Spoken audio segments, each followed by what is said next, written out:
صور المدرسة. طب نازلين يعني ولا ايه؟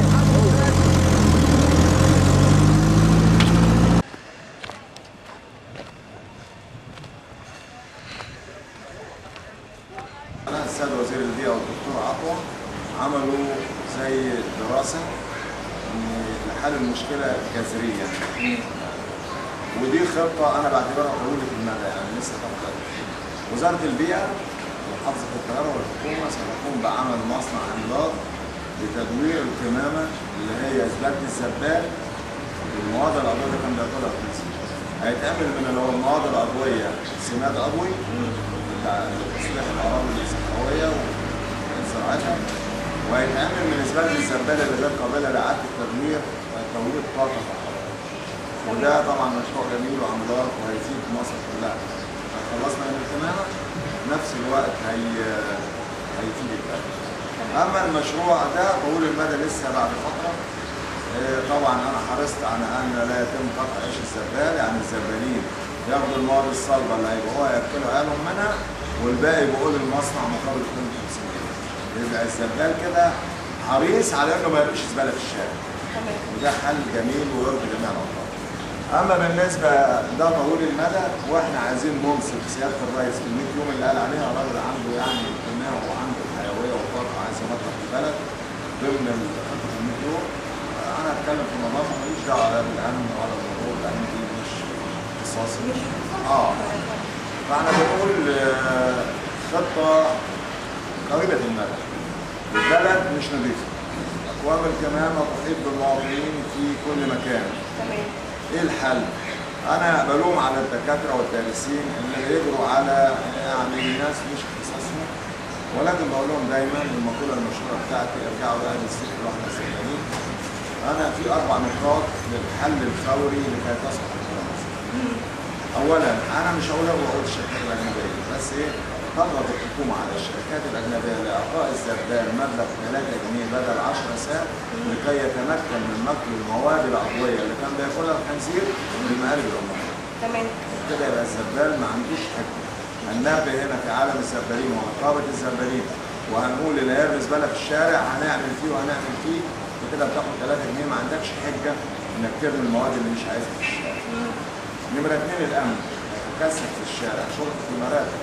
هنسيب المباحث الجنائيه ووزاره الداخليه تشوف عملها الثاني، لكن تزويد شرطه المرافق معدات وسيارات مراقبه. اولا يراقب الزبال لو كان بيرمي، ويراقب المواطن لو كان بيرمي سلوك غير حضاري، ويراقب المقاول بتاع البنى اللي بيرمي مخلفات البناء. وبكده هضمن ان الشوارع نظيفه. نمره 3 على المحافظين عمل وحده مناوله او محطه وسيطه في كل حي.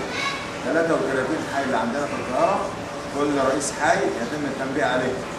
حته ارض فاضيه بالبلد كده خرابه صاحبها مش بنيها، الحي يحط ايده عليها ويخلي يصورها بصور، وكل الناس ترمي فيها المخلفات باعصاب الاصل والمحل التجاري الى اخره. وتيجي العربيات العملاقه بالليل تشيل اذا كانت تبع هيئه النظافه او تبع الشركه الاجنبيه. نمره 3 تزويد. هو مساهمة منا إن شاء الله، مساهمة منا في حل مشكلة جمع القمامة، المشكلة الرئيسية والعويصة الموجودة في جمهورية مصر العربية، القاهرة وجميع محافظاتها. فأحد الاقتراحات إن احنا نجمع القمامة دي من البيوت في أكياس، 3 أكياس أو 4 أكياس مصنفة، ده زجاج، بلاستيك، نفايات، مواد غذائية، أي منتجات أخرى. بيلمها الزبال أو جمع القمامة، تتحط في كونتينر في نقطة مناسبة في كل حي، ويتم الفرز الفوري فيها عن طريق مكابس لضغط المخلفات دي.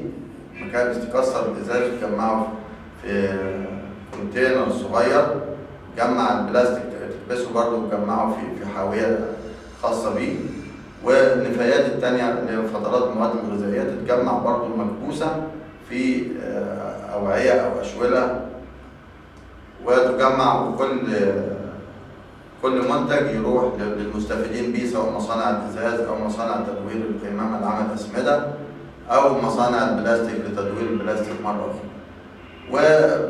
فيها جزء من الاستفادة من فكرة قديمة كان بتاع الساكسونيا زمان، كان بيخش البيت ياخد المنتجات أو الحاجات القديمة ويديلهم طبق أو يديلهم معالق. فاحنا هنعمل كوبونات لستات البيوت، بان كل ما نلم منها كمان نديلك اكياس وكوبونات، مع الوقت ممكن نستبدلها بطقم صيني، بطقم كوبايات، حاجه تشجيع لانها تصنف القمامه في صناديق. وبكده نقدر نحل المشكله بانها بدل ما بتبقى عربيات او اكوام كبيره على نواصي الشوارع، نحتاج لودرات وسيارات لنقل القمامه. فال10 أطنان اللي يتنقلوا في 5 عربيات ممكن يتنقلوا في عربية واحدة طالما اتكبسوا وطلعوا في منتج كومباكت يعني. ودي أحد الأفكار اللي نطرحها لحل المشكلة، ولكن محتاجة لتمويل لعمل نموذج عربية أو كونتينر أو مقطورة وعليها جنريتور و3 مكابس هيدروليك تكبس المكونات دي كل على حدة وتوزع توزيع لمناطق الاستفادة دي أو مصانع الاستفادة دي. على الحكومة ضخ شوية ملايين في هيئات النظافة. هيئة النظافة دي ليها لازمة كبيرة جدا.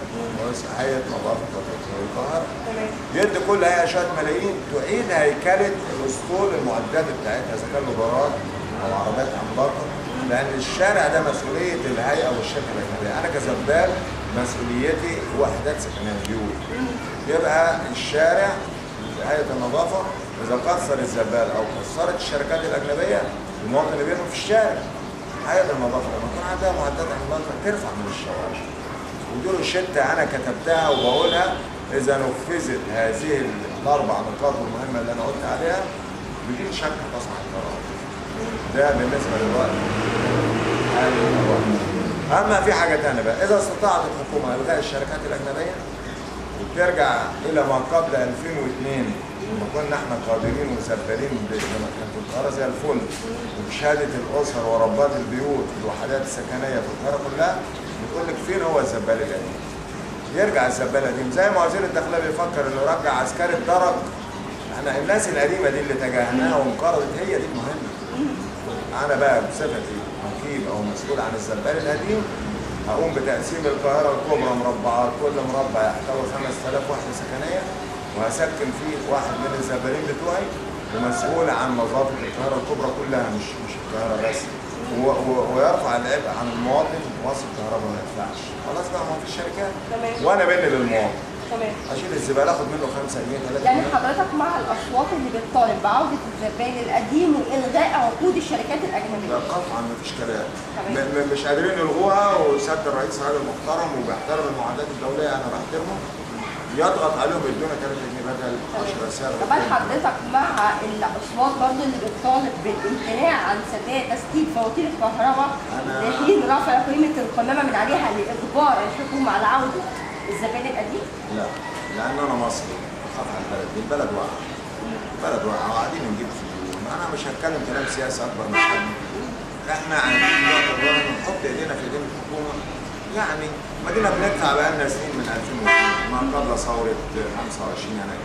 هنيجي دلوقتي وحكومه جديده وثوره جديده لسه طفل بينشا، عايزين نوقف البلد وبعدين نبقى نمتنع. يبقى مساهمه من كل مواطن ومسانده الحكومه الى انتهاء المشكله.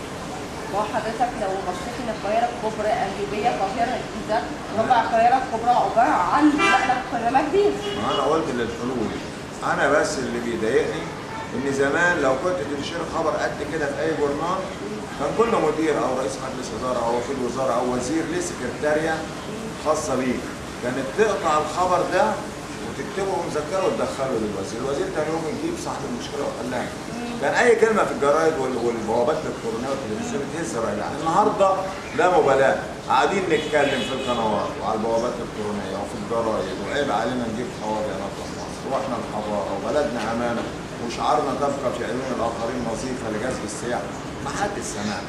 انا عايز مسؤول، وزير الحكم المحلي الراجل اللي هو عبدين ده راجل محترم جدا ومتحرك ما تقدرش محترم، يجيبني يقول لي تعالى ويسمع النقاط اللي انا بقولها دي واخدوها من افواه يعني يمكن ربنا حط الحكمه في مخي وحل المشكله دي بلدنا امانه في رقبتي ورقبتي. فانا عايز حد على راي الممثلين، عايز حد كبير، انا عايز حد طبعا قعد مع الدكتور علي السنوسي المحترم مسؤول ملف النظافه الرئاسي الجمهوريه عده مرات، وبرضه بقول الكلام مفيش جديه. هم كام مليون لهيئه النظافه معدات ولادارات عملاقه وعربيات ويلفوا في الشارع زي النحل يتفادوا خطأ الزبالين والمواطنين والشركات الاجنبيه. لطف في البلد ما هياش يعني مشكله، يعني ما هياش يعني اذا وبما ان وليه ويعني ولا احنا بنصنع الذره، ده حاجه بسيطه جدا. عايز حد يقعد معايا وانا متعاون. انا في ال 100 يوم وطن نظيف وقفت واشهد المسؤولين بوقفتي ونبهت على الزبالين اللي تابع اللي بيمتلكون 1750 سياره انهم يرفعوا من الكمامه المتراكمه في الشوارع من اجل ان ننصف سياده الرئيس في القرار اللي خده بسرعه وطن نظيف. طب حضرتك شايف خلال القمامه اللي بتزين شوارع القاهره الكبرى دي مسؤول عنها مين؟ هل المواطن بسلوكه الشخصي ولا كلنا شركاء في الجريمه وعلى راسنا كلنا. الحكومه متكاسله ولا تريد الضغط على الشركات الاجنبيه اعطاء الزبال حقها. الحكومه متكاسله لن تكيف هيئات النظافه بمعدات جديده والى اخره. المواطن سلبي يجب ان يكون عنده وعي اجتماعي زي اوروبا، مش احسن من احسن من اي حد. باريس ولندن حوالي 7000 سنه. روحي شوفي بيروح الحديقه ياخد الجاروف للكلب بتاعه، يعني حضاره. لو كلب المنديل يقوم يرميه في السله. عندنا احنا سلوك يعني سلوكيات غير راقيه في بلدنا. كلنا شركاء. الحكومه تضخ معدات جديده لهيئات النظافه ما تتكلش على الشكل ولا الزبال. نظف الشارع. الزبال كفايه عليه الجلب اللي هو فيه شغال خدام عند الشركه الاجنبيه وبيشيل 8500 كيلو. المواطن يجب ان يكون عنده سلوك حضاري. لو شال كيس الزباله ساعتين ما يرموش في الشارع لغايه ما يلاقي حاجه اناء الان تحط في حاجه مخصصه للكلام. الشركات الاجنبيه يعني كلنا شركاء في هذه الكلمه. حضرتك شايف ان الحلول اللي حضرتك طرحتها دي هي والله نجرب. يعني انا قلت اللي عندي وانا على تم استعداد للتنفيذ اي كلمه غلط باذن الله. طب ايه راي حضرتك في موضوع هجره الاطفال في البلد؟ والله ده انت بتتكلم في موضوع سياسي. احنا يعني اولا انا ادلت اللي اسال الرسول الكريم عليه الصلاه والسلام وبقول دين اللي بيهجروا المسيحيين تمام ايه غلط. احنا شركاء في الوطن وديننا دين سميح رسالتنا سماويه زي الاسلام بالظبط والله محبه ما بتكرهش حد وما بقولش مسيحي ومسلم. بقول ده بني ادم زيي واخويا واتربيت معاه على الوطن ده ومت معاه في 73 على الجبهه من اجل مصر. كلنا واحد. ولكن ارفض اراء بعض اخواتي المسلمين المتشابهين. ليه؟ ما انا جنبك يمكن انفعك. سيدنا عمرو بن العاص فاتح مصر خليفه المسلمين لما بقى فتح مصر ما اول واحد وقف جنبينا جدا. طب ليه ما نقف جنب بعض؟ لان احنا سنواجه في الايام القادمه سياسه صهيونيه بتريد تقسيم مصر بالذات. هم نجحوا في تقسيم العالم العربي. كانت اقوى شعوب سوريا والعراق فين دلوقتي؟ ليبيا. كل العالم العربي تونس مفيش ليبيا خلاص. فاضل مصر. ولكن مصر باذن الله شايفه. جميع المحاولات الذين بادروا بها في بس الفتنه والقضيه بين الشعب المصري لم تنجح. مصر ما زالت وستكون. مصر كانت مقبره نابليون وكليبر محمد فرنسا وكل من يسول له نفسه ان يعني يحتل مصر بيدفن فيها. واتمنى من ربنا ان يحفظ مصر وما فيش تعصب ولا فرق بين المسلم والمسيحي. وزي ما الرسول الكريم قال بفضل الله عرضا على وإن الله يعني حضرتك شايف ان في حدود الاصوات؟ لا مش اضطراب، هو في تشدد وفي بعض المناطق النائيه التي يعني مش تحت ايد الامن زي اديك شايف يعني انا في القاهره الحمد لله يعني هفتري على الناس واقول مش هفتري عنهم بالعكس انا بنسارع الى السراء والله. انا عندي 2 نواب هنا مجلس الشعب سلفيين، محمد ابو جبل واشرف وناس محترمين ويشاركونا السراء والضراء. والناس دي يعني يا ريت كل الناس يبقوا زي دول، يعني مش متشكلين، فمش كله، مش كل الناس كويس، مش كله. ده هي تقدر تقول انها حالات فرديه. حالات فرديه بتحصل في العيله الواحده، ولكن التهجير والظلم هو ده اللي بيلفت الانظار، يعني ده حاله شاذه. اتمنى من ربنا ان لا يكون هذا بين الشعب المصري بالذات، يعني شعب عربي شعب يعرف ربنا كويس، نفس الوصايا 10 في القران الكريم، نفس التسامح والموده والرحمه. مش من حضرتك.